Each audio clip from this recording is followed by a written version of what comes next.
All right, y'all, it's back at you with part two here. Sorry about that. It's just that my computer has an issue with video recordings longer than 15 minutes, so I wanted to be very careful there.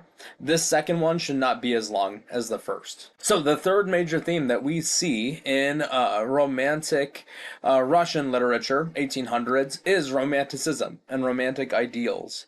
As a review, the three central ideas that we talked about with romanticism are man's individuality, emotions. We saw that quite a bit in Poe, both between the bells and the black cat, and then man's connection to nature as well, that we see in all forms of romantic literature. This shouldn't really be a surprise, considering Europe's influence on Russia's politics. It also means that the major Russian writers are studying European writers and styles and genres and poetry, etc. Perhaps the greatest contribution of those three themes is the theme of individuality. So, many of the Russian writers are celebrated for their strong character development. And we couldn't do like a Russian literature presentation without mentioning Dostoevsky at least once there. Crime and Punishment is a novel that's too long for us to cover with how much time we have remaining in English 3.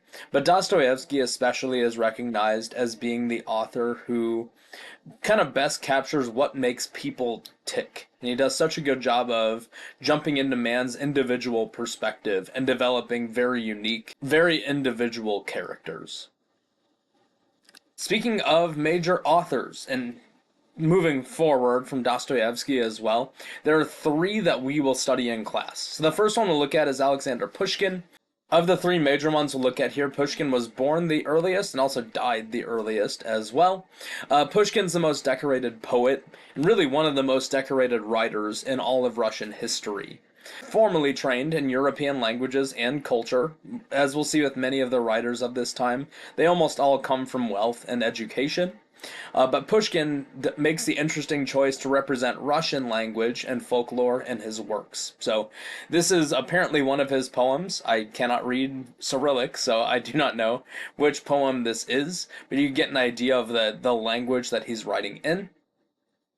Pushkin lived kind of a wild life. He was exiled multiple times for his political views. There are times where he was exiled and then taken back into St. Petersburg or Moscow and then exiled again, etc. He had periods of heavy drinking and gambling and partying. He fought in multiple duels. A quote I found from his Britannica article by Blagoy. In 1837, Pushkin was mortally wounded defending his wife's honor in a duel forced on him by influential enemies. So his life was cut short at the young age of 38 years old because he was shot in a duel and later died from his injuries.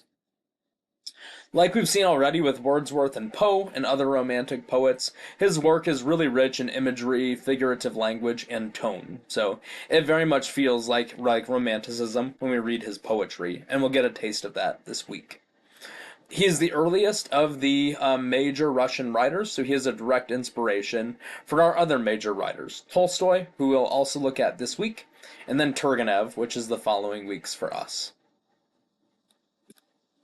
Speaking of Tolstoy, we actually had photography in the early 1900s, so we have a very late photo of him as he lived a very long life. So, Tolstoy is best known for realistic fiction.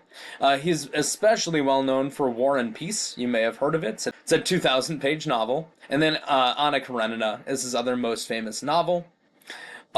It's easy to see why he was a realist. He lived a rather long life and had lots of experiences to add in to his writing. So he studied literature. Again, he comes from wealth and education.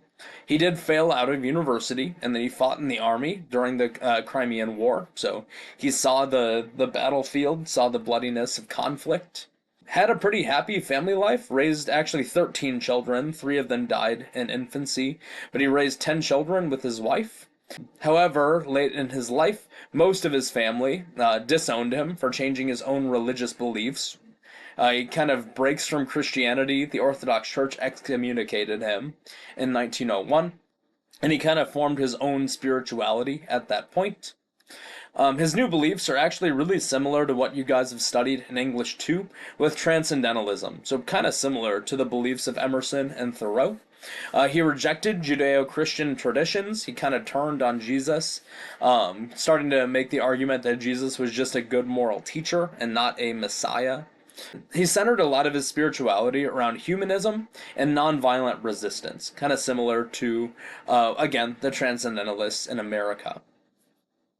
He did try to avoid the public eye. He faced some controversy late in life. He ended up dying of pneumonia on a cross-country train trip in 1910. So he was kind of soul-searching and learning about the world all the way up until his death at the age of 82 years old. Almost forgot to mention as well, we mentioned that he's best known for realistic fiction. I've seen arguments written before that Tolstoy might possibly be recognized as the greatest novelist in all of world literature of all time. Now, that's not a claim I can necessarily make for myself, as I haven't read a whole lot of his novels, so to speak. But there are many scholarly arguments to make that he might be the greatest novelist of all time. The last writer we'll look at is Turgenev. Now, Ivan Turgenev, his parents were part of the noble class, so again, he comes from wealth and education.